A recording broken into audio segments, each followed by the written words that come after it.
studio concert series continues with a live concert by John Seiger and the All-Stars, performing Wednesday, November 13th from 7 to 8 p.m. from the Jazz 90.1 studios. John Seiger and the All-Stars features John Seiger on keys, vocal, and trumpet, Steve Parisi on bass, and Roy Marshall on drums, with John Seiger sounding almost exactly like Louis Armstrong.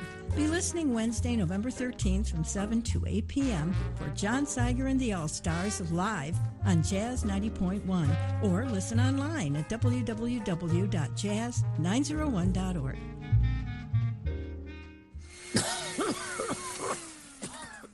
What you doing? Booking your travel? Yeah. For both of you? Huh? You and that nasty flu of yours. The flu is a rotten travel companion, so travel only when you feel well. Get your flu vaccine and wash your hands often to leave the flu and other germs behind. For more information, go to cdc.gov/travel. A message from the Department of Health and Human Services and the Centers for Disease Control and Prevention. Member-supported Jazz 90.1 proudly welcomes you to America's longest-running computer show, Sound Bytes. Call the show now at 966-JAZZ. That's 966-5299. Toll-free 800-790-0415 or soundbytes.org. Now, alongside Steve Ray and Dave Enright, here's Nick Francesco on member-supported Jazz 90.1. Good afternoon, Mr. and Mrs. American, all the chips in the PC. It is Saturday, the 9th day of November. Holy moly. It's moving along. Anno Domini 2019, and you, oh, you lucky people. You're listening to Soundbites. I'm Nick Francesco. I'm Dave Enright. And it's 7 minutes after the hour. We're going to be bringing you news, views, things to choose, nothing to lose. Kick off your shoes, don't get the blues. Here comes the news. Yes, Steve Ray one step ahead of the law somewhere in the Midwest. Which means if folks are looking for us live on the YouTube, we're not there. But we are streaming at jazz901.org or through the Jazz 90.1 app. Yep. So you can still get to us. No reason not to listen to us. No reason on this planet not to listen to us. All right. I know we have people on the line. Hold on. We'll get to you. I got to read the news first. Microsoft. Oh, Microsoft. Microsoft is finally going to stop trying to make its Bing search engine happen. For consumers, anyway. A decade after launching its search engine, Microsoft appears ready to acknowledge that the average internet user isn't interested in giving up Google. So it's now pivoting Bing. Then the crowd goes wild. So it's now pivoting Bing to target businesses. On Monday, Microsoft published a blog post announcing its rebranding of Bing as the search engine for business. Mostly, this seems to mean taking a company's intranet, their private internal computer network containing useful information and resources for that company, and making it easier to navigate, which you can also already do in Google. Anyway, type in the address bar to search for people using natural language, such as by their title, team name, and office location, Microsoft wrote in the blog post. You can also search for office location with answers that show floor plans for directions. Of course, all these data have to be put in, and I suspect they all connect to Active Directory, but that's another story. Microsoft goes hard on the idea that using Bing in this way will save workers time, citing McKinsey & Company research that found employees spend nearly 20% of their day looking for company information or trying to track down colleagues. Well, they're all hiding in the bed. Anyway, however, it fails to mention that the research is from 2012, or how many business-focused collaboration and communication tools have hit the market since then that might already address the problem that Microsoft search in Bing could solve. Anyway, our poll of the week at soundbytes.org. That is Bytes with a Y. Francis would like us to remind you is, what's your go-to search engine? Your choices are Google, Bing, DuckDuckGo, Yahoo, Baidu, AOL, Wolfram Alpha, and of course, Other. And if you select Other, please go to the forums. And you get to those pretty easily. Scroll down on the right under Fascinating Stuff. You'll see the forum. Second forum down is the poll discussion. Currently, at least the number one item under poll discussion is 9 November 19. What's your go-to search engine? And, of course, you can give us a call, assuming you can find our number. 585. I'll give it to you. 585-966-JAZZ. That's 966-5299. Toll free 1-800 790-0415. So far, we have 190 votes in the poll. It is not a shock to me that Google is number one. It is also not with over half the votes, and following at 30% is DuckDuckGo. Yeah. Bing's got under 10%. Yahoo's got under 7%. Well, that's just a common saying, though. You know, I hear folks say it all the time now. Oh, I wonder what about this? I go, you just turn to an individual and say, Google it. Yeah, Google is now... Oh, darn, I forgot, you know, and Yep. they go, duh. It's like one of those duh moments. Yep. If you've got a question about anything, people automatically, well, Google it. Google is now a verb. Yeah. Yeah, you can Google things. You just Google it, and it'll find you the answer. No, be quiet. But the thing My is, Google Assistant heard its name. And woke up. But, you know, just like everything else, though, folks, it's the internet. It's not totally gospel. Right. You know, some of these folks, matter of fact, I was listening to a talk show, and it was interesting that they were talking about medical MD. And so, a lot of young, what are they, they're calling the millenniums. Yeah, the millennials. You know, they don't want to listen to what the doctor just told them. Right. They're going online and doing their self medication or, you know, diagnosis. Yep. And then First, never look up anything on WebMD. It's always cancer. Well, the other thing disturbing, Yeah. people are like, if they have rashes in that, they'll be taking pictures of Hey, it. I don't need to see your pictures. Yeah, posting it up there and asking their friends what they think because the doctor already said, well, it could be this. Do you think it's that? Yeah. And there's a new phrase that millennials are using called Dr. Google. Dr. Google? Yeah. Don't ask Dr. Google. Go to a real doctor. Oh, Lord help me. I get it. When you want to know are poinsettias poisonous to cats? Yeah. Yes, they are. Then, yes, look it up on Google. If you're wondering if that rash is a problem, go to a doctor. Or you could use Google to find a doctor that will handle, say, skin rashes. A dermatologist or whatever. Yeah. Right. Do it that way, but don't go for opinions. Yeah. Or diagnosis. Yeah. At any rate, please vote in the poll. We've got 217 people who voted. I'm very excited about this. Yeah. The new poll is people are voting, and I'm very pleased. And again, Google is well over 50%, followed by DuckDuckGo. DuckDuckGo is a search engine that says it's completely private. They record nothing. They save nothing. They look at nothing. Now, how true is that? But that's what they say. And so a lot of people are using DuckDuckGo so that they're not tracked by Google. Yeah. And I get that. I absolutely get that. You don't get the depth or breadth of responses you get from Google. And you have to be more careful in crafting your query because Google's a whole lot better in figuring out what you really meant. But it is private. And if you're one of those people who rarely ever goes past the first page of Google, DuckDuckGo is probably pretty adequate for most things. There you go. So, yeah, it's okay. It's pretty nice. All right, we should probably go to the phones. Our first caller is Alan from Webster, New York. Thank you for patiently waiting on the line, Alan. What's up? Hi, guys, and thanks for having the show. Appreciate it. Thank you. Appreciate you guys calling in. I have an Android phone question. So I have a Moto G6 running Android 9.0, an internal memory of 32 gigabytes, and an SD card with 128 gigabytes on. So I think I know what's wrong, but I don't know how to fix it. Let me describe what happened. So, periodically I go in to copy off my photos that I take with my phone camera, back them up on my desktop. I do have the Google backup running, so I check there. My photos are there. And so what happens is when I go to copy them off the last time, it starts to say calculating the time to transfer it to my PC, and then it stops after a bit, and if I go back, it says the folders are blank. Then what happens if I disconnect and I reconnect? They're still there, and I can see them on the phone, but they won't copy off. And I've tried this on a desktop PC, a laptop. I've tried 3 different cables, so I know that that's not it. So I poked around and Googled it, as you were discussing. Right.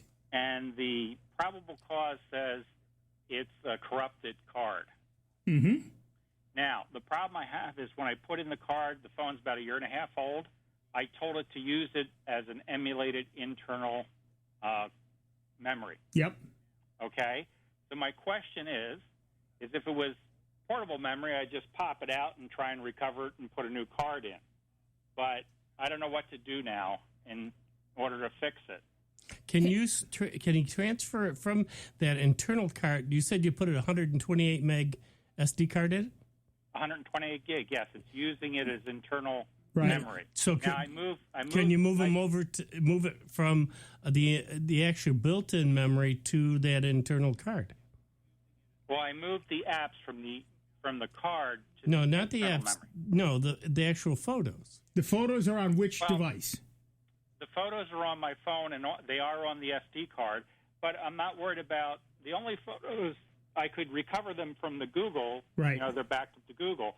My real concern is, can I take the card out? It's encrypted, but will I lose my calendar and contacts? Maybe not. It depends. That's my favorite answer.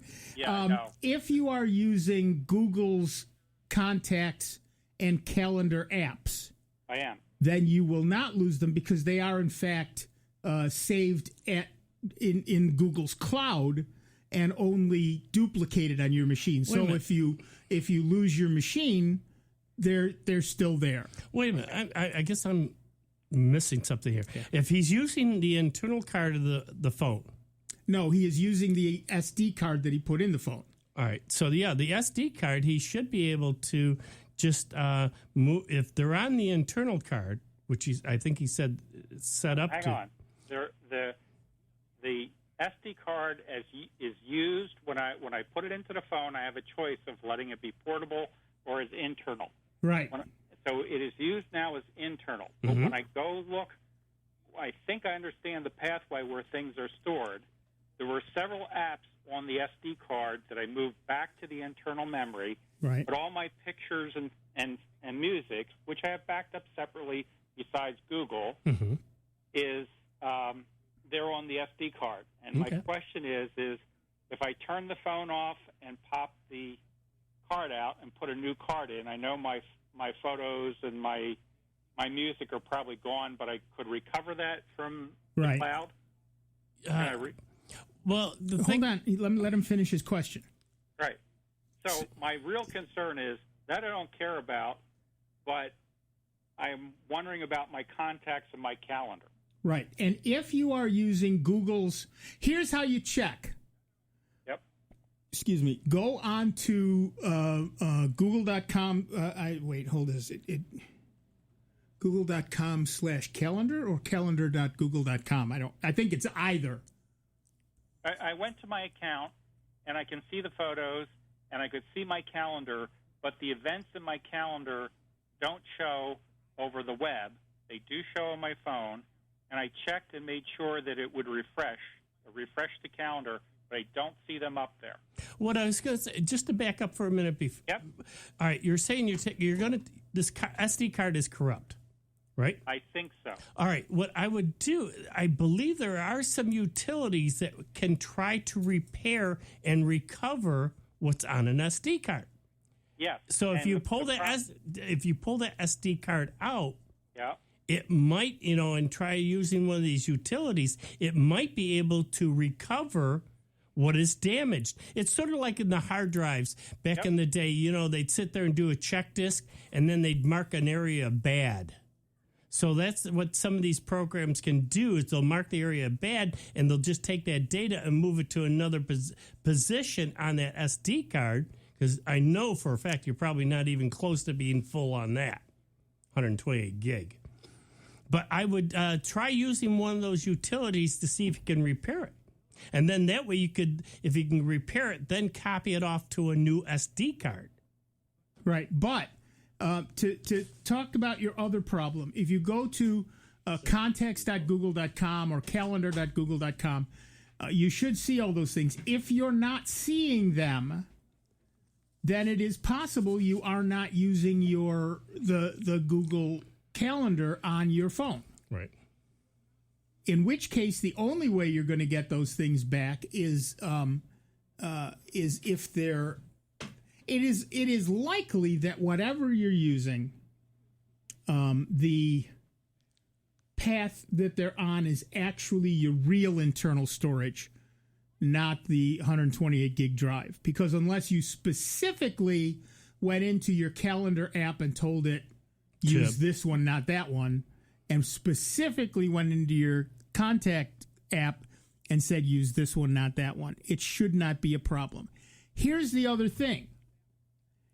It would not hurt to pop out that card, boot up the phone, and see what you still have.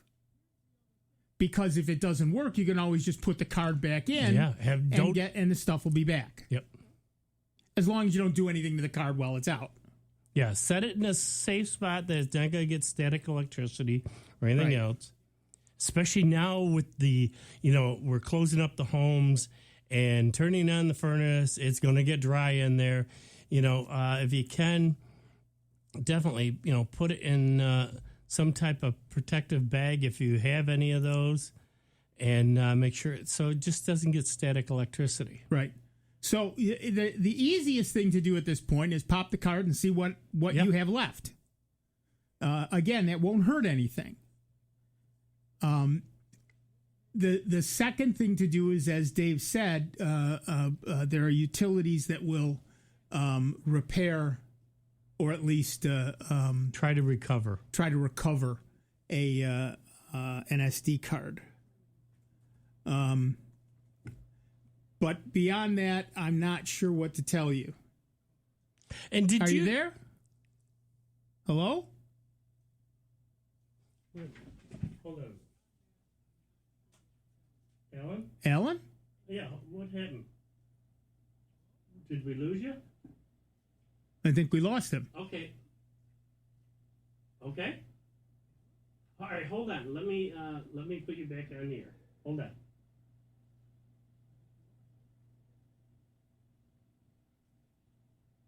Interesting. Yeah, hold on one moment.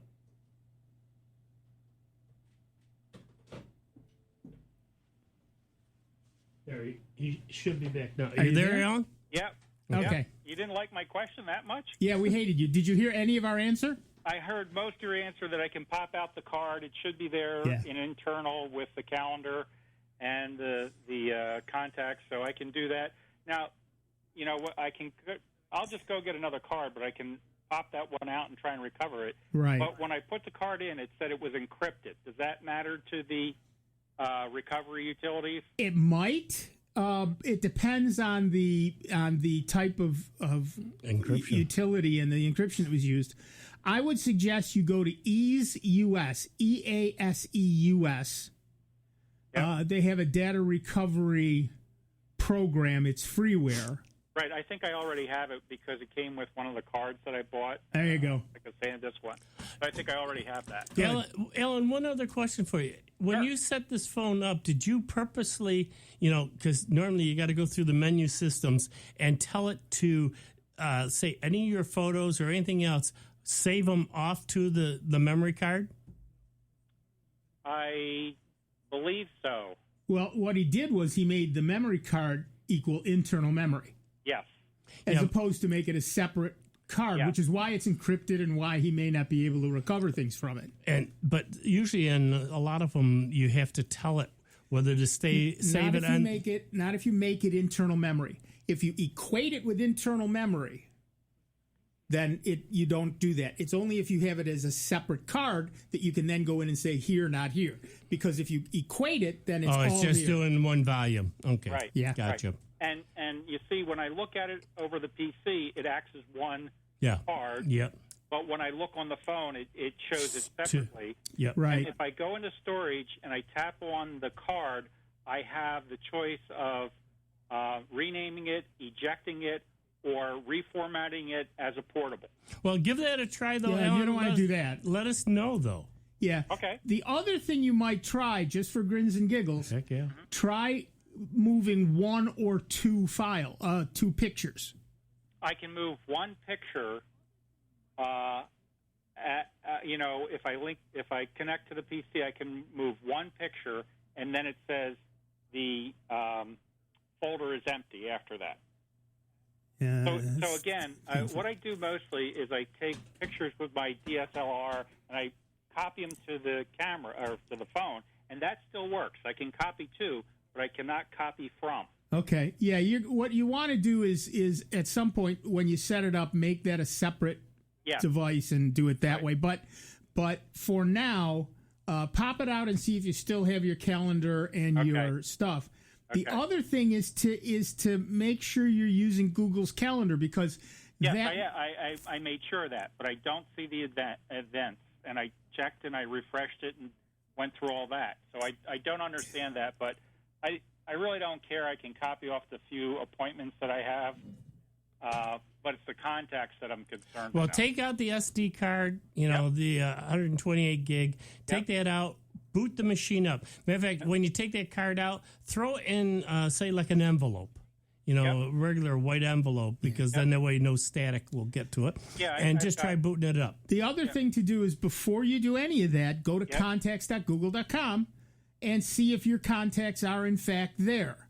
Okay, I didn't check contacts, but I did check calendar. Right, but you want to check contacts.google.com and see where your stuff might. If your stuff is there, then you win. You're done. Right. So the other thing is, could I connect up a USB-C drive and try and move some of that stuff over? Yeah. Well, when you connect your phone to your computer, that's essentially what you're doing. Yeah. Okay. So if it doesn't work there, it's not going to work the other way. Right. Okay. So basically, if I pop the card out, I probably can't hurt anything, right? You got it. Right. Okay. But check before you do anything, contacts.google.com, see if your stuff is there. Yep. Yeah, I will do that. Like I said, I saw the pictures. I can actually delete from google.com and delete a picture, and then it will delete on my phone in a few minutes. Yes. Right. But like I said, I can't copy off. But if I go on the web, I can download the camera phone pictures, the few that I have, to back up that I don't have otherwise. So there you go. Fine. The real concern was contacts and calendar. Right. So check both of those places, and like you said, you can redo the calendar stuff. Right. And see if your contacts are there. Right. Well, thanks for the help. I appreciate it. Yep. All right. Good luck. Have a good one. You too. Right. Yeah. Man, that's tough. Sometimes we outsmart ourselves. Being able to keep them separate means that it is easy then to pop it out, stick it in an SD carrier, and throw it in your computer and see what happens. But if you're not doing that, if you're not making sure that it remains a separate device, then once you've linked them up, it encrypts it. It does all of that stuff. It means that you don't know where things are kept any longer, and it's easier because it's one click, right? Make them the same. Now you're done. You don't have to think about it anymore. But when you run into a situation like this, now you're done. So keeping it separate means now you've got to go into photos and say, put them on that card. You've got to go into contacts and say, put them on that card, all of that stuff. But until then, at least, it's easier to do it the other way. I get it. All right, we're going to take a quick break. Back in just a couple of minutes with Dave Enright, me, Nick, Francesco, and you. It's 29 minutes after the hour. It's Soundbites, 585-966-5299, 1-800-790-0415. We'll see you in just a couple of minutes on Jazz 90.1 Soundbites. Computer talk you can understand. More Soundbites is next on member-supported Jazz 90.1. Are you planning a vacation? Take the great savings you receive with your member card with you. Order a travel card to enjoy 2-for-1 benefits while you're away. Visit membercard.com/jazz901 to order travel cards and pay just a small fee to cover shipping and handling. You can also use the MemberCard mobile app to take advantage of benefits at your destination. Don't have a Jazz 90.1 member card? Become a member today at the $90.10 level and above to receive yours. Did you know you can listen to many Jazz 90.1 programs on demand in our online audio vault? They're like Jazz 90.1 podcasts, where you can listen on your computer or on your phone with our Jazz 90.1 Android or iPhone app. Hear the latest editions of Sound Bytes, the Blues Spectrum, Big Road Blues, the Soul Jazz Spectrum, Soulstainable Living, Jazz 90.1 live in-studio concert recordings, and other shows too. To listen on your computer, go to jazz901.org, then to the Listen tab, and pull down to Audio Vault. Once there, scroll down to see all the shows and simply hit the play button on the show of your choice. On our Jazz 90.1 phone app, click the name of the program to open and play the file. The Jazz 90.1 Audio Vault. Just one more way Jazz 90.1 takes jazz further for you.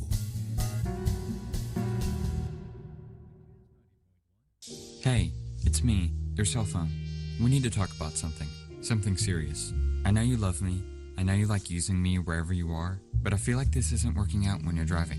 I know you may think that it's possible to focus both on me and the road, but I just don't feel the same way. I think we should spend time away from each other when you're driving. It's for the best. Visit StopTextStopWrecks.org, a message brought to you by the National Highway Traffic Safety Administration, Project Yellow Light, and the Ad Council. Now, you can explore Rochester and surrounding areas with a member card as your guide. When you make a gift of $90.10 or more, we'll send you a Jazz 90.1 member card. Then enjoy savings at hundreds of restaurants and attractions near you. So what are you waiting for? Call and become the newest member of Jazz 90.1 today. 966-5299 or online at jazz901.org. There's a place to share gossip about the office party fun, and a place to share the story you tell everyone. There's a place to share a laugh about when things went wrong, and a place to share the video of you dancing to your song. There's a place to share spare change, lunch, and your time. But we could all be better at sharing how we're feeling inside. 76% of employees have struggled with at least one issue that affected their mental health. When you share, you're not alone. Jazz 90.1 is supported in part by our members and by Love & Cup, presenting guitarist Stéphane Rambel in concert Friday and Saturday, November 8th and 9th at 8 p.m. at Love & Cup, located at Park Point at RIT. For more information, you may visit www.loveandcup.com or call 292-9940. Hey family, this is Marcellus Shepard, the bass man. Join me and Cal LaRue for the Cool Jazz Countdown, Monday mornings at 6 a.m. and again Saturday nights at midnight. Here on member-supported Jazz 90.1. Is the cure for what ails you more germs? This is Sandra Tsinglow with the Lowdown on Science. Bacteria that survive antibiotics not only multiply, they can become drug-resistant.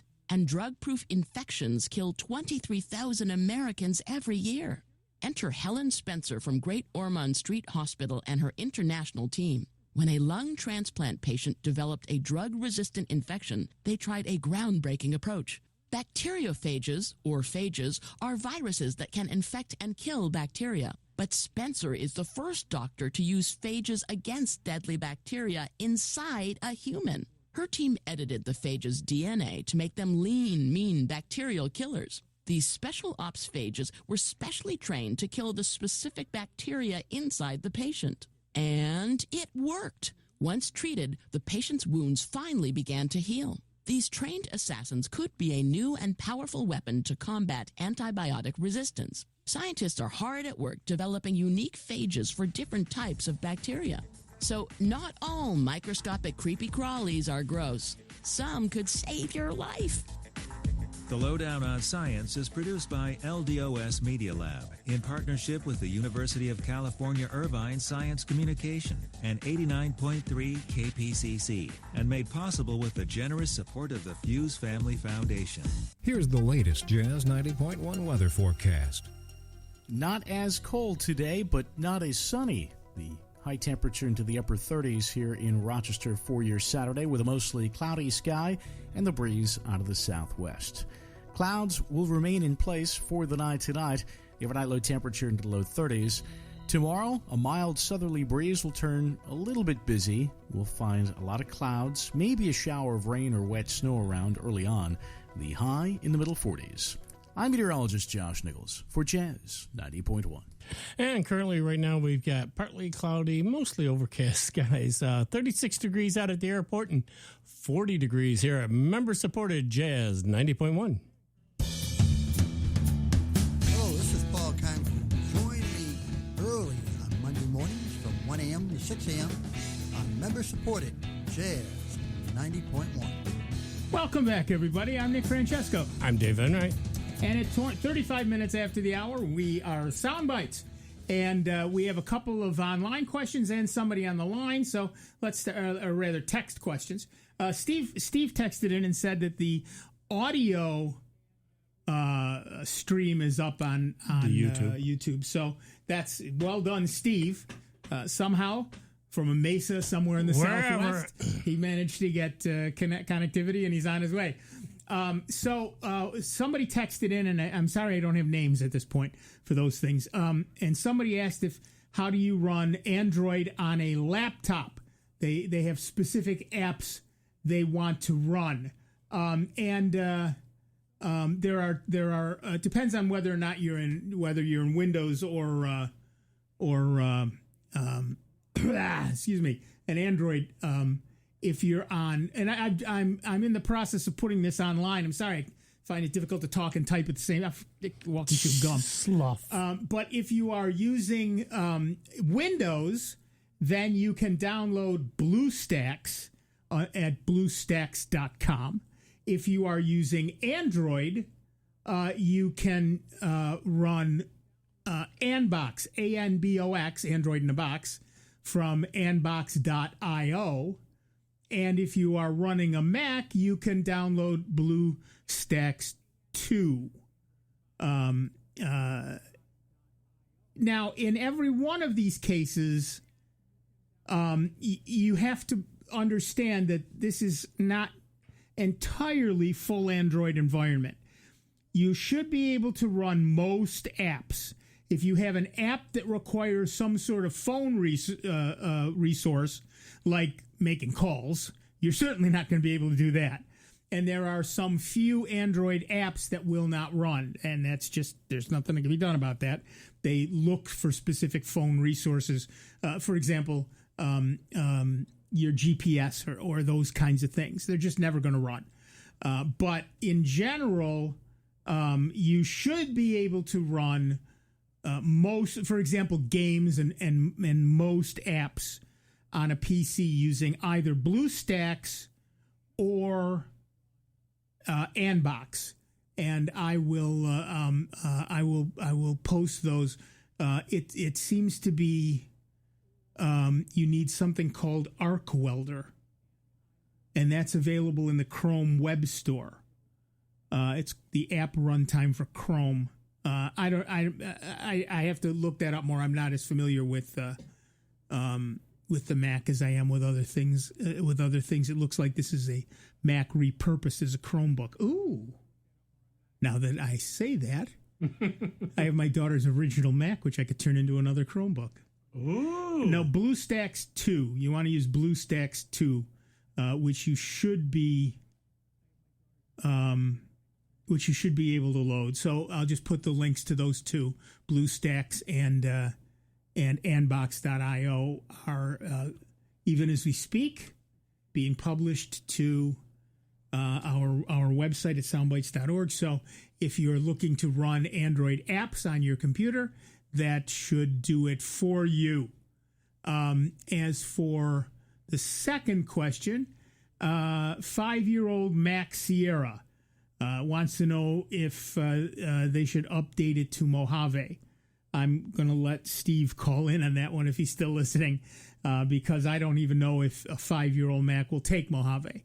So we'll wait for Steve to call in on that one. And in the meantime, we'll go to the phones ourselves, and we'll talk to Ed from Ithaca, New York. Hi, Ed. What's up? Hi, guys. I have gotten an older Dell tablet. I think it's a Venue, 11 inches, got a detachable keyboard. And I have two problems with it. One is that it is no longer recognizing my iPod when I attach it via the regular USB connection, although it does recognize a flash drive when inserted there. This just started happening in the last couple of days. Okay.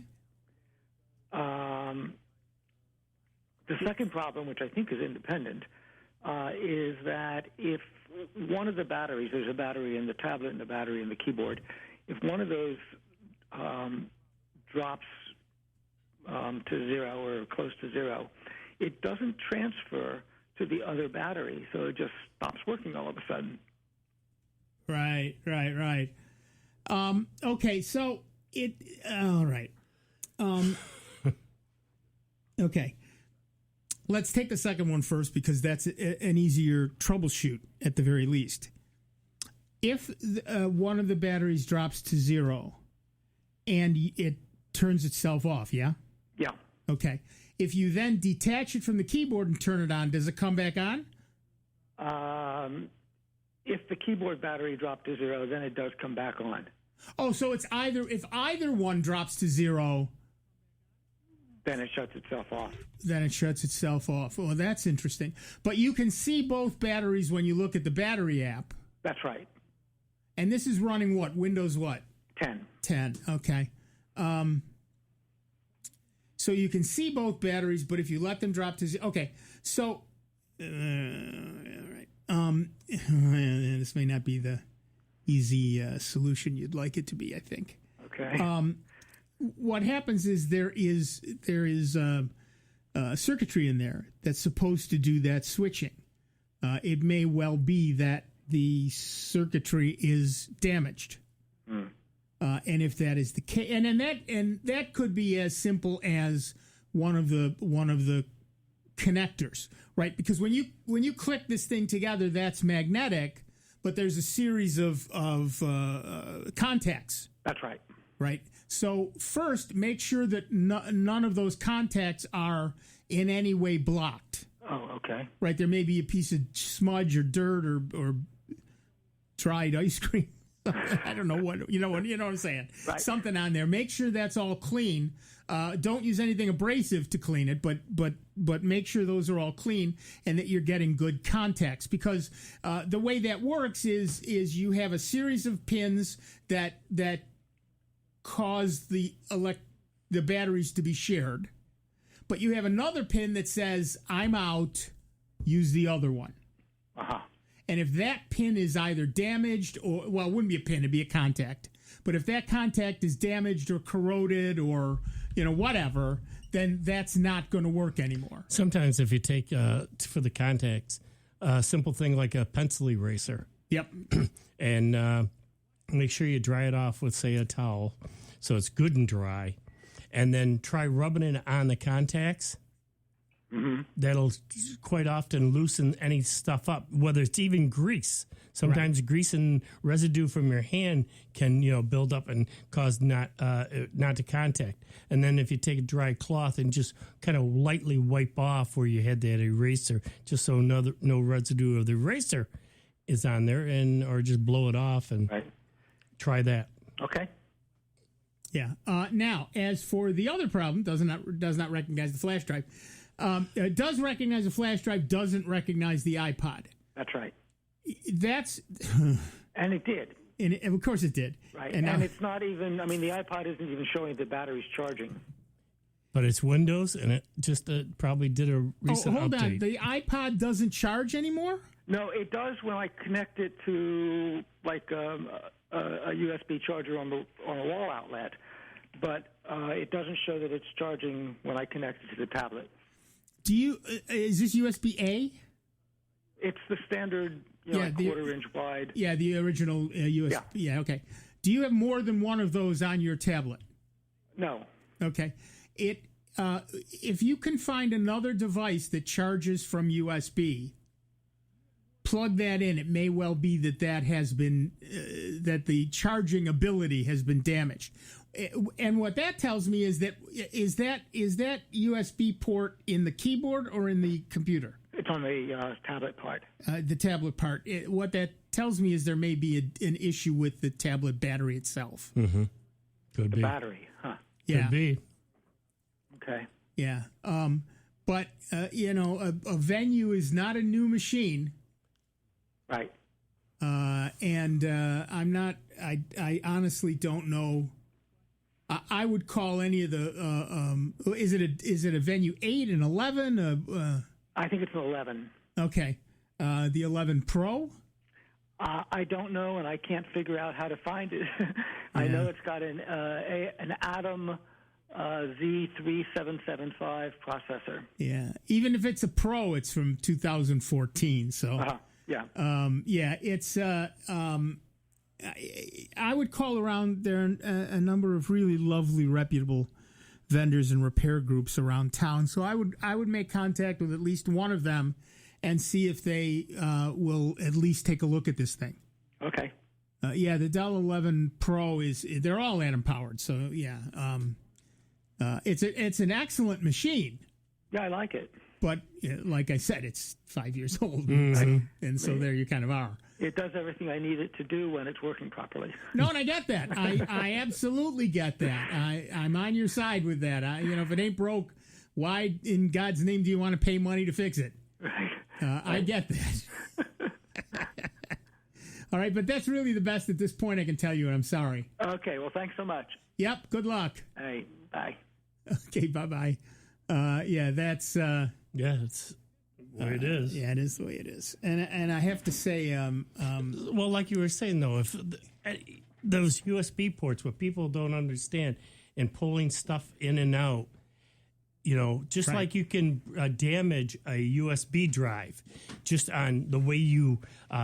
say you have it sitting into the side of a laptop and you bump it. Yep. You actually snap on inside the flash drive those little tiny contacts that make contact to the actual chip. Well, the reverse can happen too. When you're pulling those out, whether you don't pull them straight out, you pull them on an angle, you can also snap the connectors inside the laptop. Right. That they could be loose or just, break it right on off, making that USB port on that particular device, say the laptop, not working anymore. Yep. Because it works both ways. I had that happen on one of my devices. I had a regular flash drive, a regular thumbstick plugged into it, and the cat jumped up on the table and just, bam, stuck a paw on it and just snapped the whole thing. And, okay, I had 3 of them on that particular laptop, so it wasn't the end of civilization as we know it. Still no. But when it's your only one, that would be an issue. What I always recommend to folks, instead of grabbing, say, at the end of the flash drive and just, yanking it out, what I always tell folks to do, and did from day one, is put your fingers on the side of it and put it up close to, say, where it's attached, and pull it out that way. Ease it out. Yeah, ease it on out. Don't go yanking it out because, again, those are small little solder points. And you could, especially if you've got data stored on that flash drive that's critical, and you pull, like you say, pulling it out quick to yank it out, quick, because you're in a hurry, quick grab it, and all of a sudden you bend it up or down just a slight angle that can snap it. Particularly the less expensive your laptop is, the more likely it is they're cheap solder joints. Yep. And certainly nowadays it really doesn't matter. They're all going cheap. So you got to be careful. And that's the one thing I'm very upset with Apple about. They had that great magnetic connector. Yeah, why they ever did away with that? Why they did away with it and why they keep the patent. If they don't want it, release the patent, let everybody use it. Somebody else adopt it because that was so great. The number of folks that I would have come into my shop when I had it going with a laptop. Mm-hmm. And what had happened was they were getting ready to go and they grabbed the laptop and took off, and it was still plugged into the power supply. Yep. And it snapped the power connector inside the laptop. Well, it's right there. Can't you fix it? And I'd tell them, well, you're looking at about 6 hours labor. Yep. Why so long? I go, that's just to get it apart and get it repaired. Then you got to put it back together because of all the hundreds of little screws.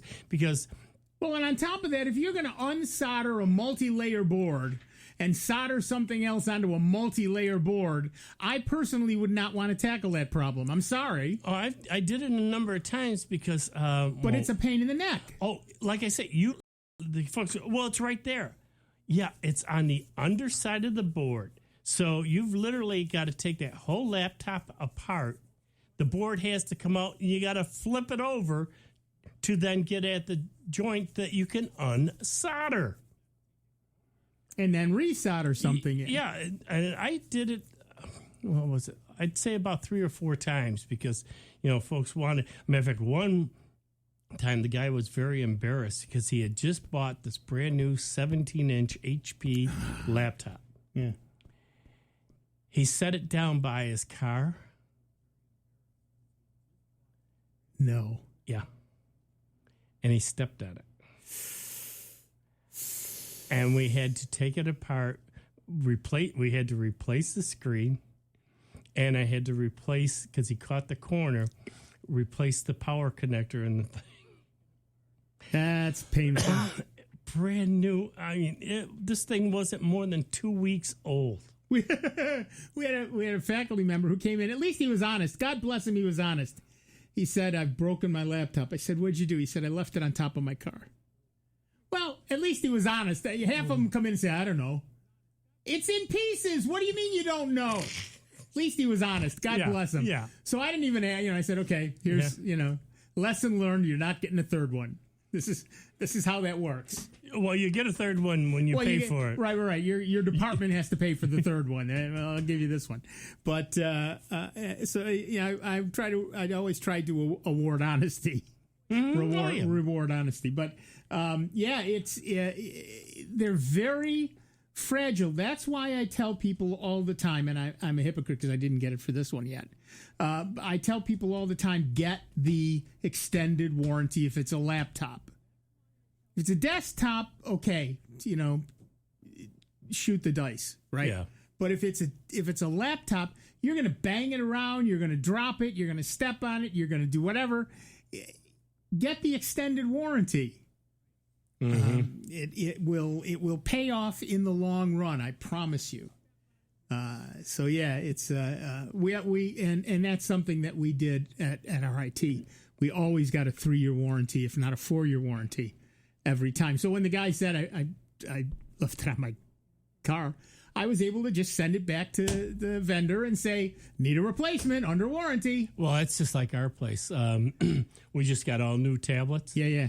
And normally we'd have the tablets and we could carry them around with us.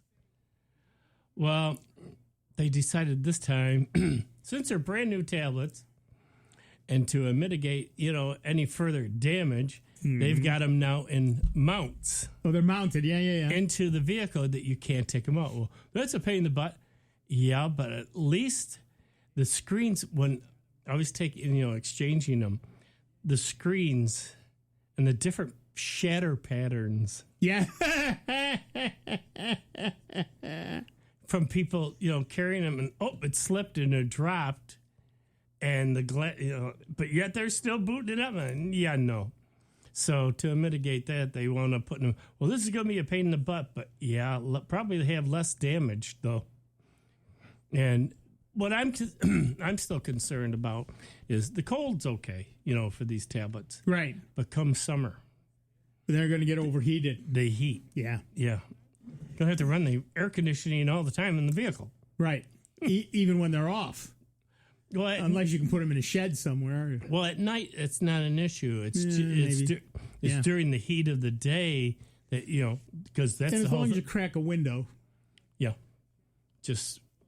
but the heat, you get 100 and some odd degrees in a vehicle, and there it goes. Yep, it's a problem that you need to pay attention to. By the way, few of us leave our phones or tablets in the car very much anymore, but we're getting to that part of the year that if you leave your laptop in the trunk for a while, when you bring it in, let it warm up before you turn it on. And if you're going to leave it in the car in the summer, put it in the shade part of the car, at least under something if you can, because that's probably a better deal all the way around. All right, back to the phones. Our next caller is Mark from Greece, New York. Hi, Mark. What's up? Good afternoon, guys. I heard you talking about, and Dave talking about repairing a laptop, and recently I got an Acer Nitro 5 gaming laptop. Yeah. And it's got the bottom, it's the older version. They changed it around a little bit. It has the two doors on it where you can unscrew them, pop them open, put a secondary hard drive in. Right. Or you can upgrade the memory modules. Right. Well, I was putting a secondary hard drive in it, and I accidentally dropped a screw into the case. Little teeny little screws, you know. Uh-huh. So I said, "Oh boy!" So I'll tell you, I got this laptop open in 5 minutes. Mm-hmm. It took longer to unscrew the screws than it did to take the little splinting tool and open the edge. Yep. And I'll tell you, this laptop has been fantastic as far as upgradability and able to access the components inside because it comes apart so easy. Like I said, it's harder to take the screws out than it is to take the splinting tool and just pop the edge open. Right. And I'll tell you what, many laptops used to do that. Not all of them do anymore. This particular Chromebook, it's all press fit. I don't know that I would ever be able to. I don't even have the right. No, you've got it for those. You've got to literally have these. They have these plastic tools. Yeah. That will sit there and pry tools. Yeah, that's what I've got. And it works Splunge perfectly. or something. I forget what it's called. But yeah, you're lucky, and a lot of people don't think of that when they buy their stuff. The upgradability factor. Most machines have none because it's cheaper to disposable to not have the ability to upgrade because then you don't have people screwing around in your machine. And oh, by the way, it also means that instead of having sockets, you can just solder everything in at the factory and you're done.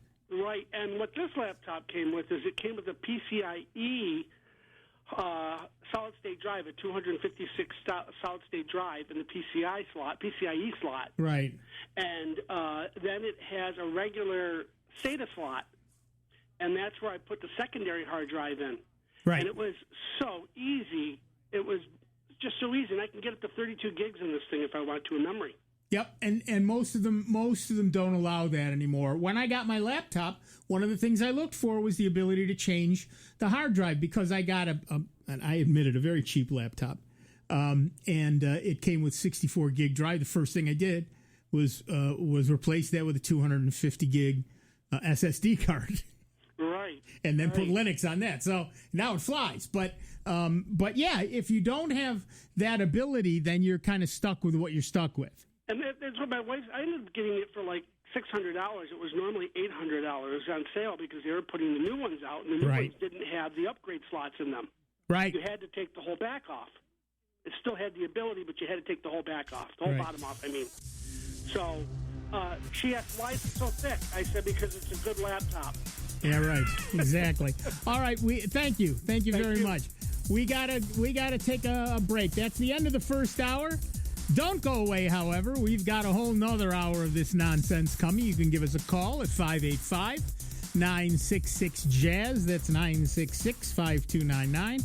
Or toll free at 1-800-790-04 888-203-1515. We'll be back in just a few minutes with Dave Enright, me, Nick Francesco, and you. It's 59 minutes after the hour. Take a quick bio break and then come on back and join us on the longest-running computer show in the known universe. That's Soundbites right here on the Truly Great. And truly grateful to you because we can remain member-supported Jazz 90.1. We will see you on t'other side. Online 24 hours a day, 7 days a week at soundbites.org. More with Nick Francesco, Dave Enright, and Steve Ray next on member-supported Jazz 90.1. WGMC Greece Rochester, a public service of the Greece Central School District. Jazz 90.1. On Instagram at WGMC Jazz 901. House Republicans have submitted a slate of witnesses they want to have testify as part of the impeachment probe. Correspondent Kevin Liptak. Their big name on this list is Hunter Biden. They want to know more about his dealings in Ukraine on that board of that Ukrainian natural gas company. They also want to hear from another person who sat on that board. They also want to hear from the whistleblower and some of the sources that the whistleblower talked to. Democrats must approve any request turned over by Republicans, and they are expected to reject the call for Hunter Biden and the whistleblower to appear as the hearings begin next week. The most frigid air of the season so far is descending on the Midwest and the East Coast. Meteorologist Allison Chinchar. We have another cold blast that's coming, and this one is actually going to be even colder. And it's going to surge for pretty much the entire eastern half of the country, looking at those temperatures well below average and a majority of them at or below freezing. I'm Ann Cates. Work, school, grocery shopping, out for movie night, over to Grandma and Grandpa's house, and on last year's amazing road trip. Your vehicle takes you so many places. Lock it or lose it. If you suspect auto theft, contact the National Insurance Crime Bureau at 1-800-TEL-NICB or visit our website at nicb.org. A public service message from the National Insurance Crime Bureau. It's hard to believe that Soundbites has been on the air for 30 years and nobody's been arrested yet. Join Nick, Dave, and Steve.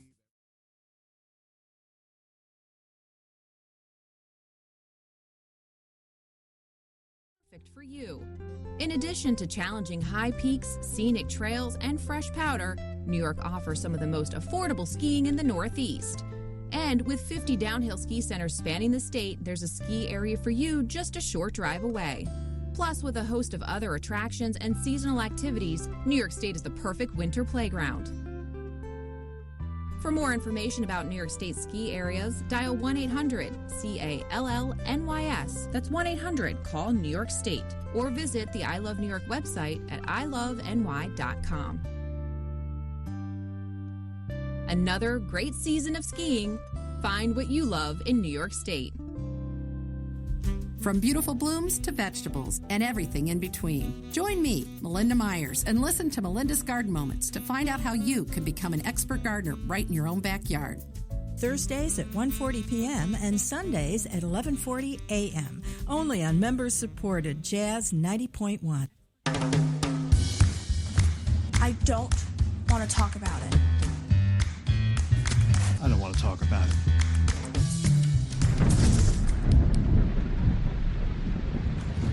Families don't have to talk about everything, but they should talk about how to plan for an emergency. Get tips and resources to make your family's emergency plan. School is back in session. You're invited to attend Jazz 90.1 University in 2020. Come to class and join us for topics like the history of jazz in Rochester, Sinatra's Capitol Years, Ella Fitzgerald and Billie Holiday, and more, taught by Jazz 90.1's Derek Lucas and Otto Bruno. We'll also give you a front row preview of this year's Rochester International Jazz Festival lineup once it's announced in March. Tickets are on sale now, and classes will fill up quickly. Current Jazz 90.1 members will also enjoy discounted course prices. For more information and to get your tickets, visit jazz901.org. Don't be late to class. Here's your invitation to join Jazz 90.1 and save.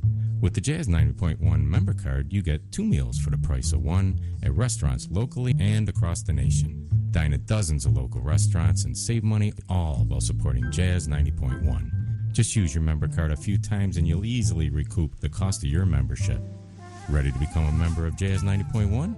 Call 966-JAZZ, that's 966-5299 today, and become a member of Jazz 90.1.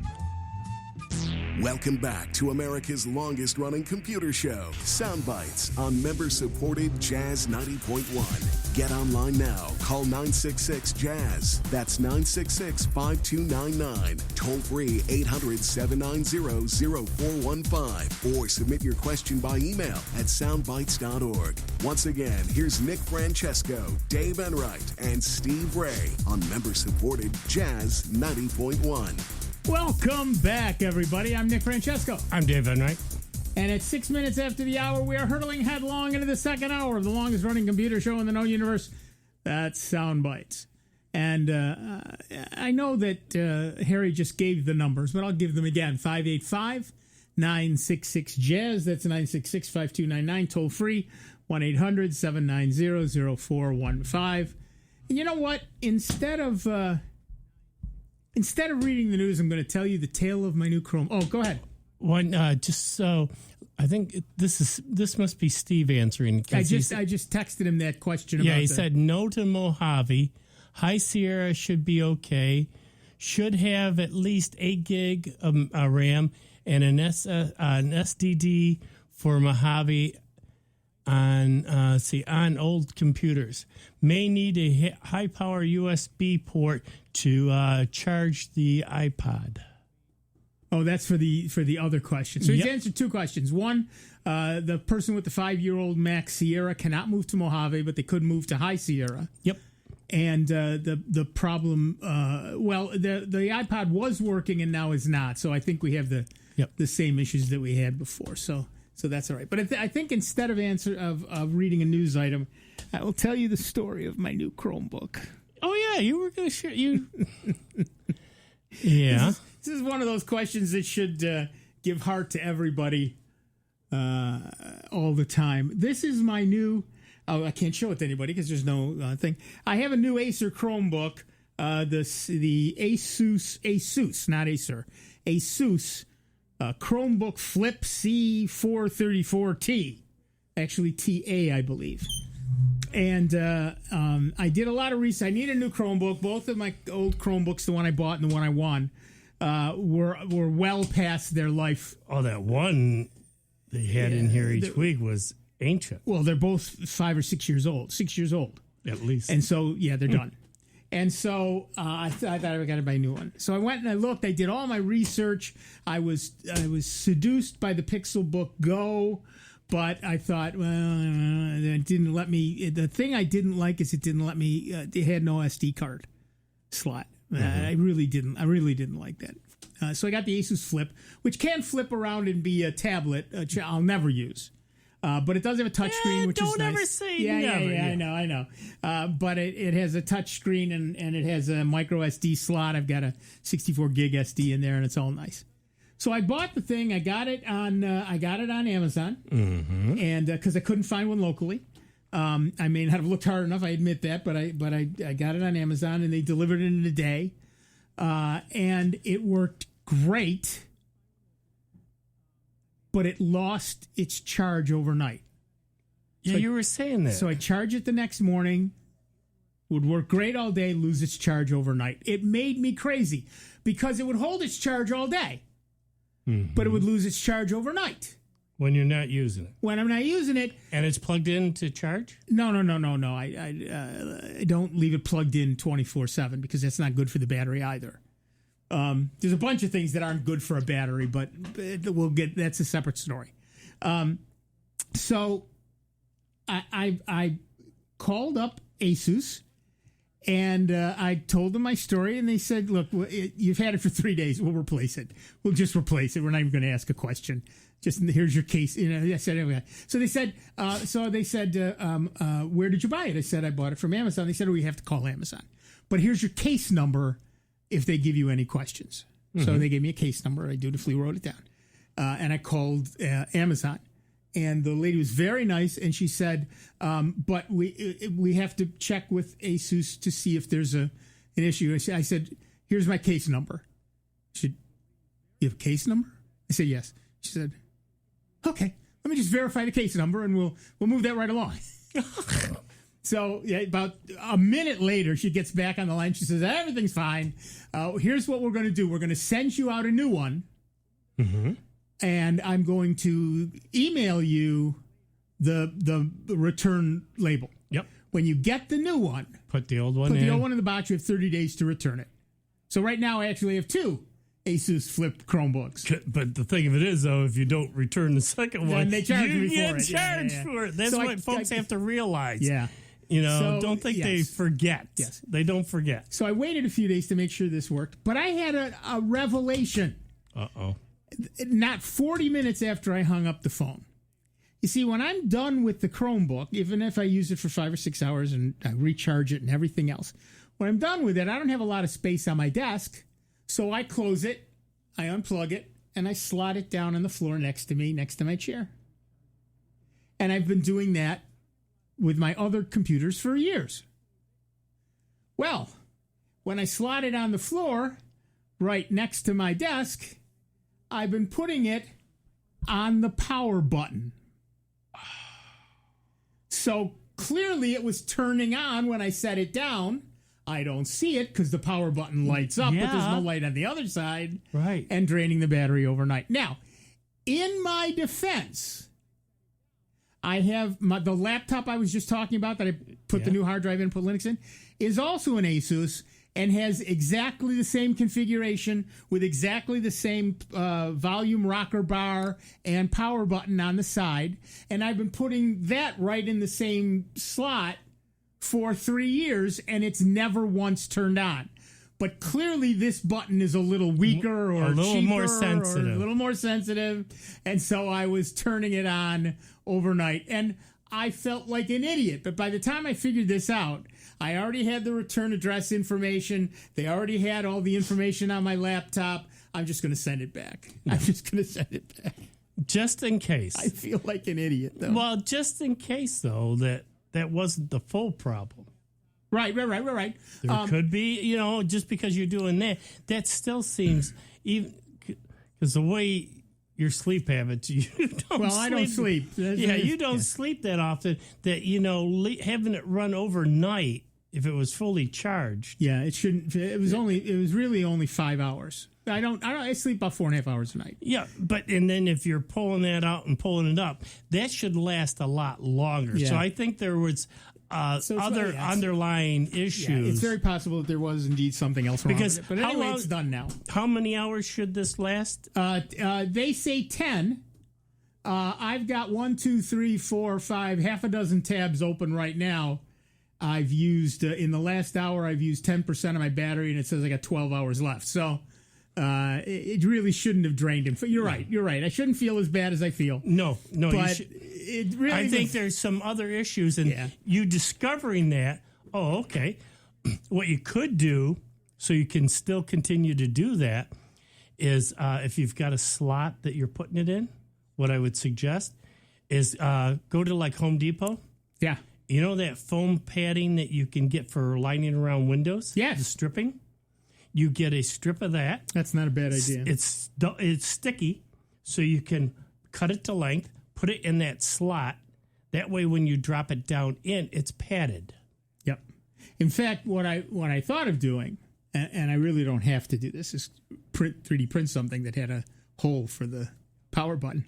But I could also take 2 strips and set them so that when I lay it in, there's one strip on one side of the power button, the other strip on the other side of the power button, and nothing in the middle. So it's still not. Again, that's where with that foam padding, you can get different widths and thicknesses. Yep. And it's great, for insulating around windows and everything else. That would probably do it for you. Yep. So that's my story on myself. And it was my week for computer for technical issues. You may have noticed that the Soundbites website was down yesterday. My hosting company moved me to a new server, which is great. Thank you for that. They've moved me to a faster, bigger, blah, blah, blah, blah, blah service. I mean, I'm using about 60 gigabytes of disk space. I'm paying for unlimited, so I don't feel bad. But they screwed up 2 sites. Soundbites was completely off. Yep. Of course. And AmeliaRose.com was redirecting to Teleflora. So I called them, and they fixed those 2 issues. They have a third issue that they know is an issue, and they haven't figured out how to fix it yet for a whole bunch of people. But that's why Soundbites is back on the air, and we're good. All right, before we go back to the phones here, we got another person that wrote in, which is right up your alley. Having trouble installing Linux. Many versions tried on a late 2009 iMac. Every installation resulted in a 4-screen showing up on the screen, I don't know, gibberish, divides into quarters and quarters into a small desktop showing all the same and small that it can't be read. Any possible way to install Linux so one screen shows up and I can use it? Okay, excuse me, you keep talking. I got to come over and look at that. Let's not leave that air. Or stop talking and I'll just talk as I go. Well, yeah, he wrote in that it's right where I've got the cursor, screen, BAS. Yeah, that's his gibberish. Yeah, that's his gibberish. Divided into quarters and quarters into a small desktop, showing all the same and so small that it can't be read. Any possible way to install Linux on one screen, show up, and it can be used. Keep talking. Yeah. No, it's interesting. I'd like to know what he meant by this screen. Like I say, what he wrote is literally gibberish. It looks like it's a foreign language of some sort. Yeah. At any rate, basically divides. Sorry, he wrote up basically divides. Okay, basically divides. That makes a difference. Thank you. Autocorrect. Autocorrected him into a foreign language. Nice. Yeah. Okay, so here's the thing.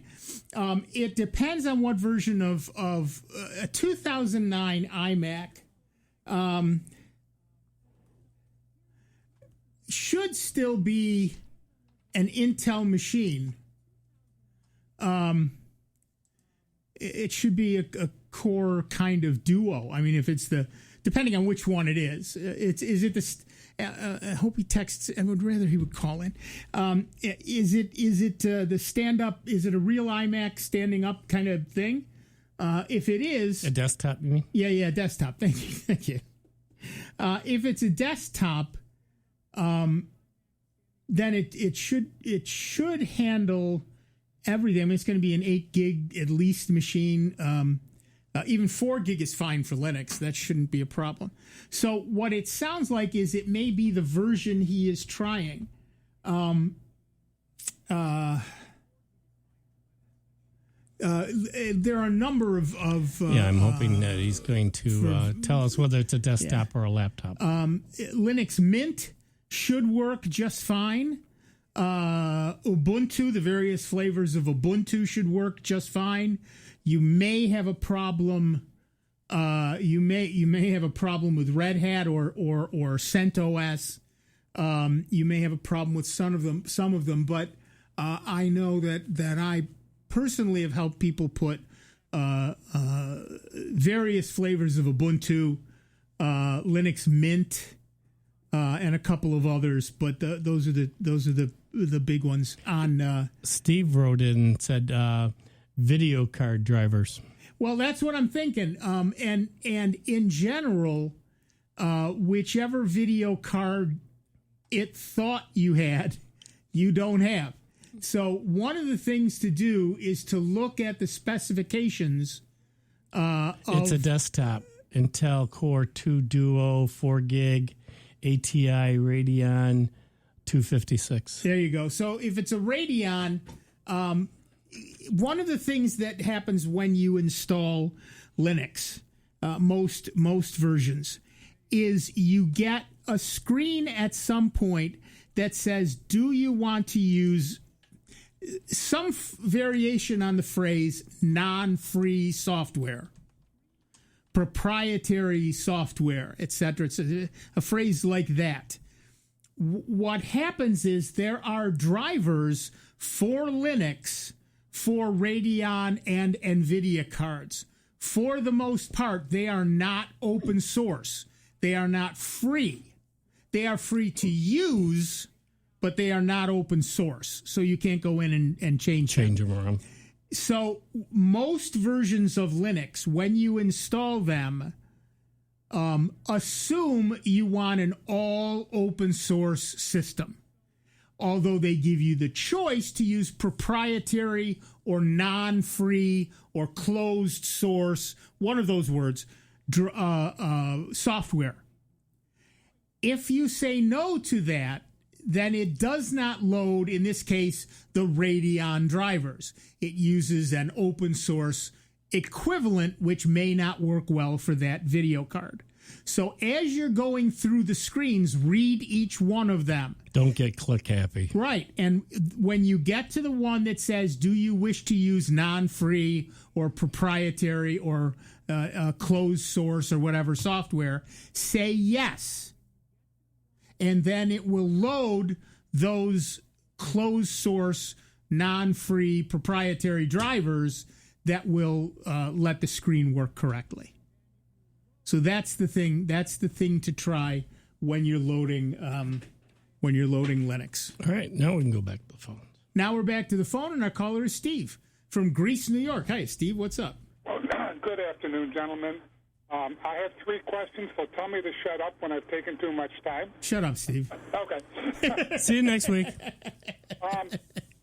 I reloaded Windows on one of my laptops, and one of the things that's changed is the system tray will not collapse. It keeps moving from right to left as I add things to it, so it's competing with the taskbar. It's not collapsing into that little arrow, so it disappears. And everything I've researched tells me how to take items out of it or put them in, which is not what I want to do. I want the bar to collapse. This is Windows 10. Yes, Windows 10. It's all updated. It should be current. Okay. So when you... Are you trying to hide the thing or just... Yes. Generally speaking, the system tray takes up maybe 3 or 4 icons to the right side, and you've got an upward caret to open it up. Mine doesn't do that. It just keeps loading. Okay. I see what you're saying. Okay. So, yeah. Do you...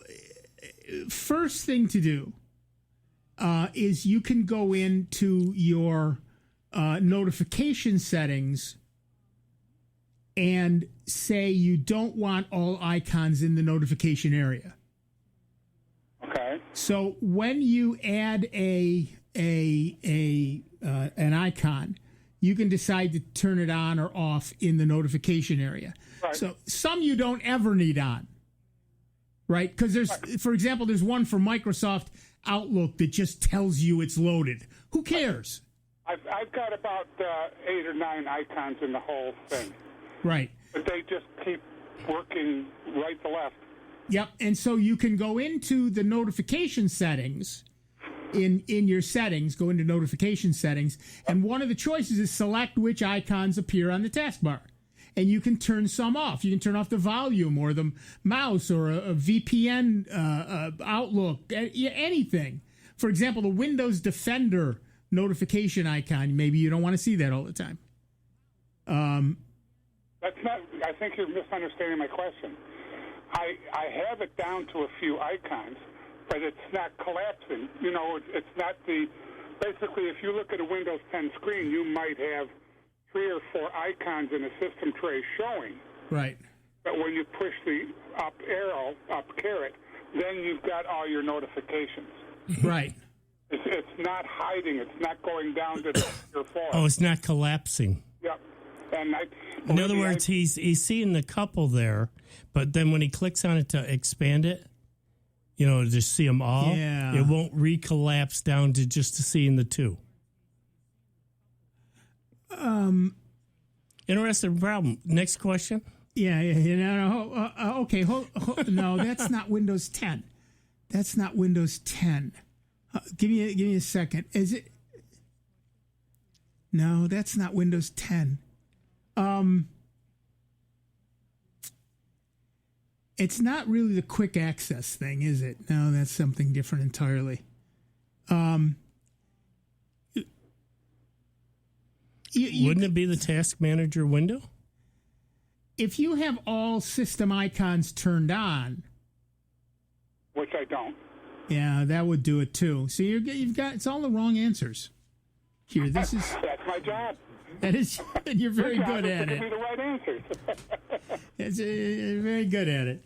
All right, let me think about that one for a minute. What's your next question? Okay, in Microsoft Edge, I did something, but every tab, instead of having a little name, has an image of what's in that tab.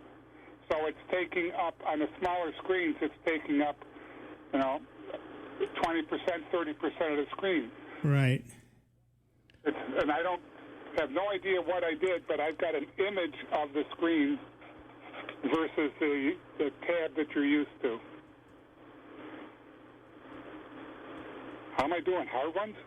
These are good. These are very good. So you don't want to turn off it's called the tab preview. Okay. Somebody wrote in, one of the switches in the notification area settings is show all. Toggle that off, and you should get collapse behavior the caller wants. Turn off show all? Show all, yep. Yeah. Oh, but I'm not, okay. I'm wondering if that is the... Okay, I'll try that and call you back next week if it doesn't work. Yeah, not a problem. As for... Oh, man. There's got to be an easier way than that. Because the thing I'm finding...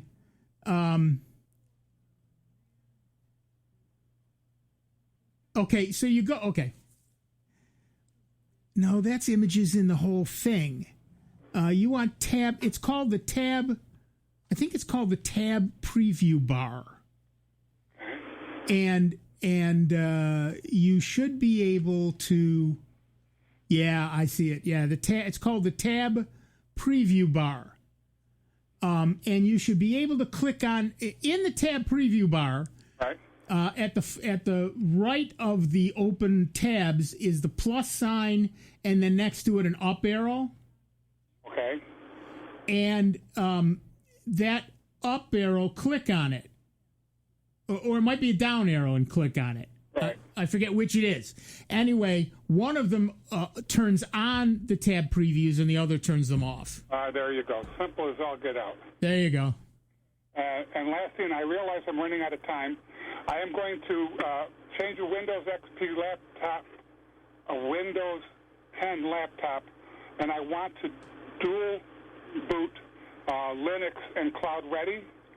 And I'm wondering is it going to be a normal, would it work, would the Linux work like Linux is supposed to if I dual boot? I believe the way to do that is to load Cloud Ready first and then Linux. And Linux will say, do you want to own this thing or share it? And you say share it.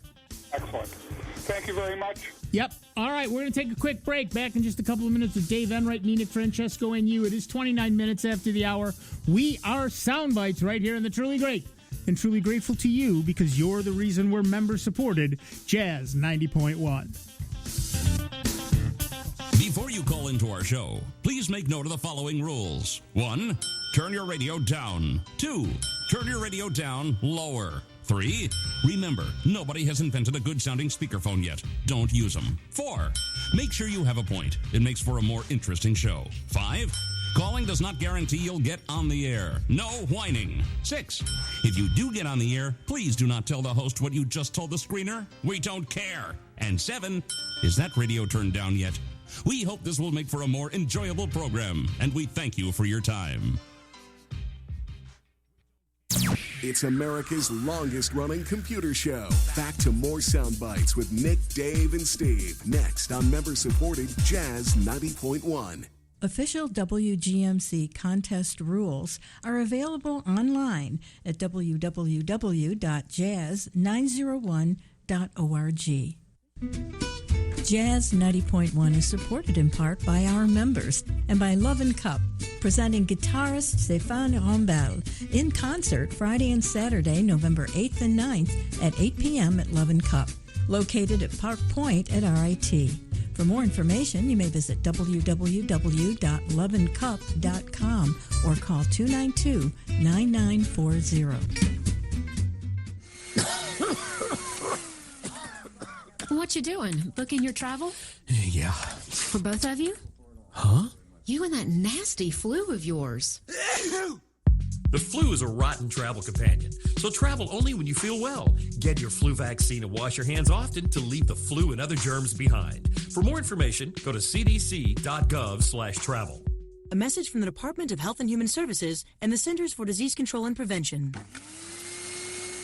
Hi, I'm Dr. Lonray Falusi with today's tip for kids from the American Academy of Pediatrics. Getting ready for a new baby is a busy time. An important decision is how you will feed your baby. Breastfeeding will give your baby the best start in life. Breast milk is easy to digest and it has all the nutrients your baby needs. Breast milk protects babies from diseases and infections, and the close physical contact creates a special bond. If you have questions about breastfeeding, talk with your pediatrician and visit healthychildren.org. It's hard to believe that Soundbites has been on the air for 30 years. And nobody's been arrested yet. Join Nick, Dave, and Steve every Saturday from noon till 2 on Jazz 90.1. When you underwrite the programming of Jazz 90.1, you make your business known to people who enjoy jazz as much as you do. Your on-air message is short and tasteful, making it easy to remember with basic information about your business, including how to reach you. Underwriting is economical, too. To find out more about underwriting Jazz 90.1, call 966-2660. That's 966-2660. There's a place to share gossip about the office party fun, and a place to share the story you tell everyone. There's a place to share a laugh about when things went wrong, and a place to share the video of you dancing to your song. There's a place to share spare change, lunch, and your time. But we could all be better at sharing how we're feeling inside. 76% of employees have struggled with at least one issue that affected their mental health. When you share, you're not alone. Jazz 90.1 is supported in part by our members and by Greece Odyssey Academy Music and Drama, presenting the Greece premiere of Getting to Know Footloose, the musical. Performances take place at the Odyssey Academy Auditorium, 750 Maiden Lane, on Saturday, November 23rd at 3 and 7 p.m., as well as a 2 p.m. matinee performance on Sunday, November 24th. Advance sale tickets are available at Wegmans or online at showtix4u.com, and tickets can also be purchased at the door. 11. That's the number of giraffes killed by poachers in Africa every day. That's one every couple of hours. How can you help? Join the San Diego Zoo Global Wildlife Conservancy and be a part of the team that are fighting to end giraffe extinction. By supporting our conservation efforts, you can affect change, including giraffe rehabilitation, anti-poaching patrols, and re-release of orphaned and injured giraffes. Conservation happens one animal and one person at a time. Join us now at endextinction.org. Meet Ed, movie buff, animal lover, safe driver. 5 years of driving an ambulance teaches you a thing or two. If people knew what I know, lives could be saved. When I see a car trying to rush past a turning bus, I get concerned. You see, when big vehicles turn right, they have to swing wide to make the turn. And that's a lesson you don't want to learn the hard way. When trucks and buses turn, let's you and I wait. It's our roads. It's our safety. Visit www.sharetheroadsafely.gov. And now, a check of your Jazz 90.1 weather forecast. Not as cold today, but not as sunny. The high temperature into the upper 30s here in Rochester for your Saturday, with a mostly cloudy sky and the breeze out of the southwest. Clouds will remain in place for the night tonight. The overnight low temperature into the low 30s. Tomorrow, a mild southerly breeze will turn a little bit busy. We'll find a lot of clouds, maybe a shower of rain or wet snow around early on. The high in the middle 40s. I'm meteorologist Josh Nichols for Jazz 90.1. And currently right now it's 37 degrees here at the airport with cloudy skies and 40 at member-supported Jazz 90.1. Hi, this is Phil Dodd. Please join me weekday afternoons from 1 to 4 right here on member-supported Jazz 90.1. Welcome back, everybody. I'm Nick Francesco. I'm Dave Enright. And at 36 minutes after the hour, we are Sound Bytes. The good thing about not having Steve here, aside from not having Steve here, sorry, Steve, is that you don't see me chair dancing. I can chair dance without anybody seeing it. Believe me, that's the best way to watch me chair dance. It's not. All right, what are we doing? Phones? Yeah, we got a phone. Welcome back to the show, and here's Larry from Rochester, New York. Hi, Larry, what's up? Good afternoon, guys. Yesterday I was out for hours. I had my iPhone 6, and I had it in a thin outer pocket of my jacket, so it got cold. I had a friend of mine try to call me, and all of a sudden my iPhone just didn't work. I wound up having to turn it on 2 or 3 times, literally booting it back up. It just simply cut off. So finally I thought, well, maybe the cold is getting to it, so I put it in on a inner pocket next to me and took it out about an hour later, and it worked again. So I'm wondering, I didn't think 24, 25 degrees would kill the phone, so I'm wondering, is that actually what happened in terms of the battery or what? Yes. Okay. It's several things. First, cold kills batteries. Done. Secondly, your iPhone 6 is how many years old? And probably, yeah. Yeah, and that it's battery... Plus, about 4 or 5 years old, I guess. Yeah, and that battery is about 4 or 5 years old, and that's kind of... You're hitting the lifespan on that battery. So that it is going to be, just like all of us, the older we get, the more sensitive we are to cold. So you want to make sure that in order to keep that phone happy, keep it snuggled up inside your jacket near your skin. Yeah, as Dave's in the studio, he's got a scarf, a muffler. I guess no, it's a scarf. He's got a scarf on. I'm only wearing just 2 shirts, and so I'm braving the cold in here. But yeah, okay, so well, that's I the guess problem. That signals a new phone for me because I'm outdoors a lot this time of year, sometimes all day. And I need the phone not only simply to communicate, but for safety, too, if I need help or something. So I hate to do it, but it's time. This is the swan song for me. Don't hate to keep yourself safe. The thing of it is, though, is you know what? Actually, you might be lucky in that right now with the holidays starting up, they're starting to offer some great deals on packages and that and newer phones because of the holidays. Right. I'm going to have to do something. I can't really be back in places I go without this thing. Right. So I thought I would just confirm that. I was wondering what was going on. After about 15 minutes, I finally said, it must be the cold. It can't do anything else. And well, put it in next to me, took it out an hour later, worked fine. So I said, well, put it back next to me again. Yeah, well, that's the way to do it. If you do like Nick and I did, if you don't want to spend a lot for a phone, you can get the Pixel 3A, and it's a great phone. It's an amazing phone, and not much money, $450 as opposed to $1,000. Yeah. So take a look at one. I don't think I'm going to re-up an iPhone. They've gotten too expensive.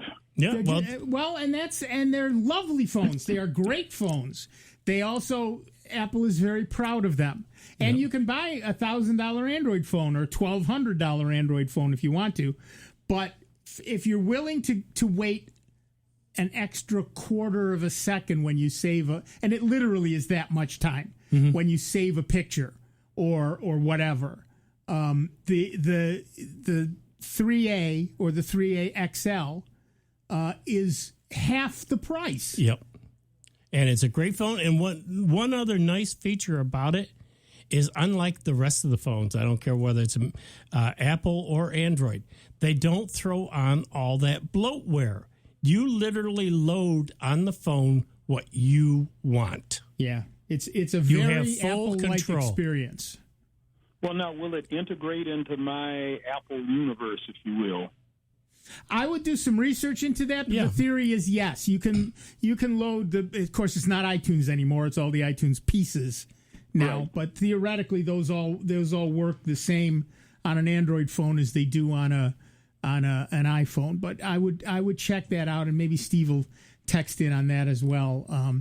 But even if you're buying an iPhone, if you can wait a couple of weeks and get those bargains, because they'll come up, particularly as people buy the new phones for the holidays.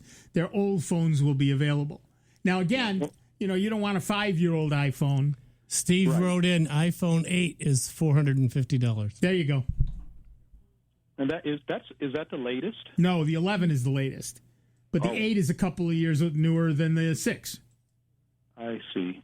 Okay, because I will admit that I've gotten used to being able to work across platforms. You type something in or put a date or something in on one thing, and it's in on everything, and I don't have to go back and check. Yep. So I've gotten used to that. So I would like to at least try to carry over some of that functionality, even if I didn't have the iPhone. Absolutely understandable. I'm that way. I'm in the Google ecosystem, so anything I put on my phone is on my Chromebook, is on my laptop, is on my desktop. It's everywhere. Right. And the ability to do that, whichever ecosystem you're in, the ability to do that is often priceless. Right. I get it. Absolutely. Okay. Well, I've got some decisions to make. I just can't see myself spending $1,000 for a phone, although I think my safety is priceless. But right. Again, $1,000 for a phone is just getting kind of ridiculous now. So I got to do something, though. Yep. All right. I will take your advice, and I will start doing some research. There you go. Let us know. Yep. All right. Thank you, guys. Thanks. The other thing I really like about the iPhone 3A XL is it's got a huge battery, 3,700 milliamp hours, and that's nice. The thing I don't like is it doesn't have an SD card, but that's more of a quibble than it is a deal breaker for me. So it's what other thing? One of the other persons called in and said, "Hey, Nick and Dave, where is the Linux workshop at, and what time?" Now it's oh dang it! I wrote that down and I didn't put it on this new machine. Son of a pup on a stick. All right, hold on. Did I put it? Was I smart and put it in Google Keep? Booting up Google Keep, and no, I was not that smart. It's one of the local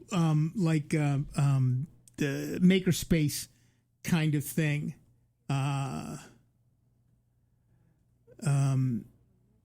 Linux, the user group. There it is. Meetup. That's Rochester, Minnesota. No, thank you. Well, it's good that they have one. It's good that they have one. Just don't want to go that distance. Yeah. And they're probably colder than we are. There's a student group, but one of the local things is doing it right now. And is it Makerspace? Somebody call in and help me. Or if Steve knows, maybe he'll. Somebody. Stay tuned, and we'll try to find an answer. Help me. In the meantime, we'll talk to Andy from Greece, New York. What's up, Andy? Hi guys. Two things. When I first called in and Dave puts me on hold, I get this huge burst of static and I can barely hear you. Okay. And then when he picked up and said, "Hold on," he flips me over so I'm next in the queue. The static went away, but something, and it did it both on my cell phone and on my landline. Hold on 1 second, Andy. Interlock from 12 to 4. Interlock. Thank you. Interlock. Thank you, Steve. Cheesy Sorry, Andy. crackers. Could not think of the name of it. Interlock. So, do you have a question, Andy? Just a comment on Nick's Chromebook problem. When you put it in the slot, just turn it 90 degrees or 180 degrees. That's what I'm doing That's now. what we already said. So it's that's what new. I'm doing now. I'm turning it 180 degrees and it works fine. But like I said, for years, I was just slotting it in, and on my other Asus it worked great, and on this one it doesn't. Yeah, well, I was listening to you talk about putting phone pieces down and whatnot, and all of a sudden the light bulb on it. Wait a minute, why don't you just turn it over 90 degrees or 180 degrees? But of course I have to think of that. I've been doing it for years the other way around. But you're right, absolutely. All right, thanks. Okay, thank you. Interlock, by the way, is at 1115 East Main Street. 1115 East Main Street, door number 7. And yeah, there it is. The Linux Workshop. I think it's today. It says November 16th on this one, but so it's definitely next week. But it's Suite 200, 1115 East Main Street, door 7, Suite 200. I of course can't go because I'm here. But the rest of you should go because Linux is super cool. All right, back to the phones. Our next caller is Steve from Rochester, New York. What's up, Steve? Yeah, well, now that you're on Linux, this is the right call to pick up on. Basically, you guys got me interested in this years ago on the other station, trying Linux. Uh-huh. I'm kind of deep into it, but I'm having a problem right now that's really disappointing to me. There's this place online called osdisk.com where I used to be able to buy repositories because I don't have an internet connected to my desktop, and I've been able to successfully install. You'll learn a lot more doing it manually, too. Sure. Because I've been using, like, Fedora and Debian, right? And basically, Debian took off some multiplayers I didn't really like that I did, Amarok and Banshee, and I wanted to try Mint this time. I went back, and they closed down on me. Yeah. And I can't find any place else to find the repository disk. I used to get like 16 disk sets of DVDs and manually input them on Fedora putting them in the home directory using DNF by bash on command line, or Debian through the Synaptic Package Manager, set it up that way. You know what I mean? Right. And basically, I can't find any place online now where you can buy the complete set of repository software. Do you know of any, by any chance? Maybe I'm overlooking something. I looked on the internet. I couldn't find anything else that works like this. Well, there's two things. Okay, there's shoplinuxonline.com. Shoplinuxonline.com. Right, and you can buy distros on CD or DVD or USB drives, and they're not terribly expensive. I don't know what their shipping is like, but they have those available, and so you can buy them there. They're not free. Each of the distributions has their own online service, of course, and you can download them on. You'd have to use somebody else's machine at that point, and put them on an SD card or whatever, thumb drive, that sort of thing. And if you I know you don't have a net connection, but DistroWatch lists all of the systems, and Wikipedia has a list of all the live CDs that are available online, and most of the live stuff though doesn't really have very comprehensive. I've been getting into everything. I'm looking through these repositories, things that are historically old and put back on the later disk. You can still get on Debian, the first 3 ISOs, download them, and then burn them to a DVD and use it that way. Sure. But that's as far as it goes. The other 13 aren't available. Right. Many of them won't be anymore. 16. Once some of them, of course, have just stopped being used. Yeah. Right, and nobody's maintaining that stuff. You might find them on archive.org. Hold on. I'm going to archive.org on software, Linux. Come on. Come on back. Come back to me. Yeah, a bunch of stuff. Bunch of stuff is there. In terms of software, we just want software. Thank you very much. And so you can get old versions on. There's Mandrake and there are a couple of the old Slackware releases and a bunch of Linux archive CDs and all kinds of things you can download. Now you have to have a network connection to do that, but once you've got it, you can burn it to a CD or DVD, or you can put it on a thumb drive or whatever you want to do and go home and play with it. Yeah. But the place that you can find at least some of that stuff is at archive.org. Okay, I'll try something like that, but I'll tell you, this place was really good, and they shut down. Yeah. Well, a lot of them do that, and I hate to say it, but as time goes on, you can download all the latest if you've got a net connection. You can download all the latest versions right from the source, which means they're more up to date, et cetera, et cetera, et cetera. So there's been less need for those kinds of. We used to get them in the magazines every month. Yeah. Can I make a recommendation? Sure. Now, if for anybody that wants to try something on Linux, something that's only available like proprietary software from Windows, Fedora 30 right now has. If you get the repositories, it can input the Wine application. It works really good with a lot of different programs that are just available for like Windows or Apple. And I'll tell you, I found that a lot of, like, I use graphic arts software. There's things that I've gotten onto with that I wasn't able to before with some of the other flavors of Linux. Right. Yes, and Wine is an emulator. Well, no, it isn't. Wine is not an emulator. That's what Wine stands for. But Wine is a program that lets you run Windows applications. Right. Yeah. Directly on Linux machines, just like the Android stuff that I talked about earlier lets you run Android apps on Windows or Linux. Wine lets you run Windows apps on Linux. All right, thanks a lot. Appreciate it. Yeah, thank you. We also have a correction that a number of people have talked to me about already, that the Linux workshop at Interlock is the third Saturday of the month, so it's next week. Which was what you read before. Which is what I read before. So the Linux workshop is next Saturday. It's the third Saturday of every month. From noon to 4 p.m. at Interlock, Rochester, 1115 East Main Street, door 7, Suite 200. And they will answer all your questions.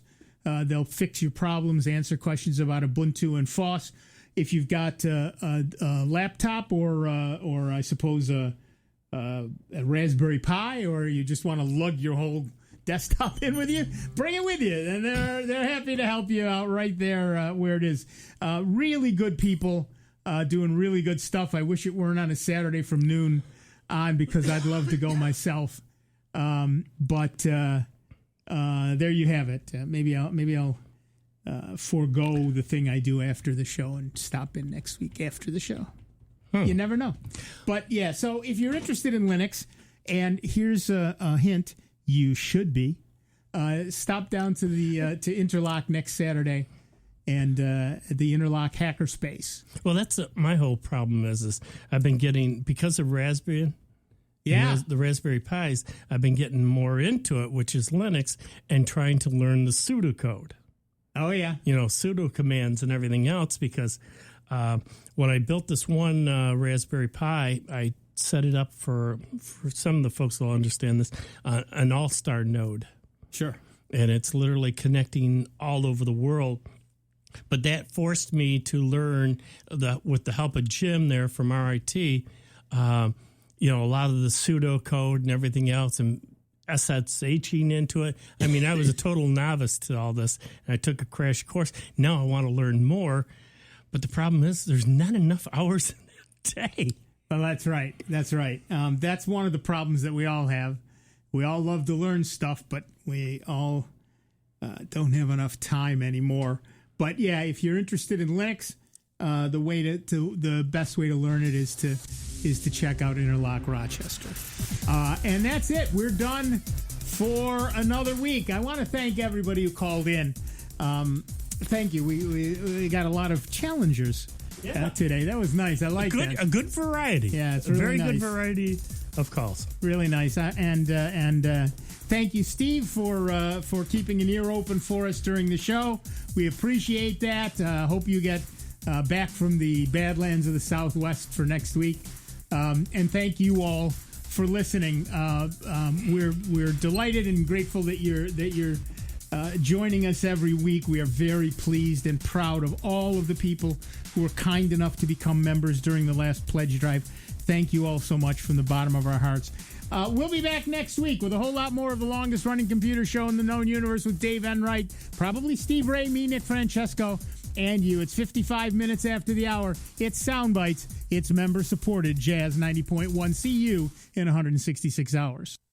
Okay, now you're just going to feel a little stick. Before you get an IV or injection, ask your healthcare provider if they've heard of the One and Only campaign to promote safe injection practices. Reuse of needles and syringes has exposed thousands of people to hepatitis C virus and other serious infections. Don't be embarrassed to ask a question that could protect your health or even save your life. To find out more, go to oneandonlycampaign.org. Do it today. Ready to become a member of Jazz 90.1? It's easy to do, and it feels so good. Just call 966-5299. That's 966-JAZZ. Or pledge securely online at jazz901.org. And remember to check if you work for a company that matches donations. This could double or even triple your pledge. Anytime is a good time to become a member of Jazz 90.1.